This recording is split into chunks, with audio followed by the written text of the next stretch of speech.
Health தான். சுவர் இருந்தால் தான் சித்திரம் அப்படிங்கிற ஒரு விஷயத்த மேஷராசி புரிஞ்சுக்கணும். ஏன்னா உங்களுக்கு வந்து தொழில் ரீதியாக உங்களுக்கு ஏற்றங்கள் வருது அப்படின்னாலுமே இந்த மாதிரி ஹெல்த்லேயும் கை வைக்க வருதுங்கிற விஷயத்த நீங்கள் புரிஞ்சுக்கணும். அதோட பர்சனல் லைஃப் அப்படின்னு பார்க்கும் பொழுது ஒரு சில மேஷராசியில் இருக்கவங்களுக்கு வந்து இப்போ திருமணம்லாம் ஆகாமலாம் இருக்கிற மேஷராசியில் இருக்கிறவங்களுக்குலாம் வந்து லைஃப் பார்ட்னர் அமையக்கூடிய அமைப்பு அப்படிங்கிறது வந்து ஒரு 2 ஜூலை மாதத்துக்கு அப்புறம் கொஞ்சம் நல்லாயிருக்கு அப்படின்னு சொல்லலாம்.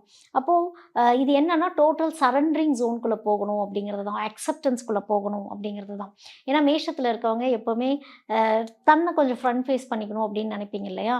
ஸோ அந்த லிசனிங்கிறது கொஞ்சம் குறைஞ்சிரும் சில சமயங்களில். ஸோ அந்த லிசனிங் அப்படிங்கிற ஒரு விஷயமும் வந்து மேஷத்தில் இருக்கவங்களுக்கு ரொம்ப ரொம்ப அவசியம். ஏன்னா ஒரு விஷயம் ரொம்ப ஞாபகத்தில் வச்சுக்கணும். சிம்மத்தில் கேது உட்கார்ந்துருக்கும் பொழுது, அதாவது உங்களுக்கு 5ஆம் ஸ்தானத்தில் கேது இருக்கிறாங்க அப்படிங்கும் பொழுது இந்த ரொமான்ஸ் சம்மந்தப்பட்ட விஷயங்கள் எல்லாமே வந்து கொஞ்சம் லேக் ஆகுற மாதிரி தான் இருக்கும். அதனால் கொஞ்சம் நிதானமாக இருந்து நிதானமாக கடைப்பிடிச்சு கொஞ்சம் சரண்டரிங் மோடில் ஹேண்டில் பண்ணிட்டீங்க அப்படின்னா அதையும் கடந்து வந்துடுவீங்க அப்படிங்கிறது தான் மேஷராசிக்கு. மணப்பெண்ணின் பிரத்யேகமான திருமணம் விவாஹா சென்னை சில்க்ஸ்.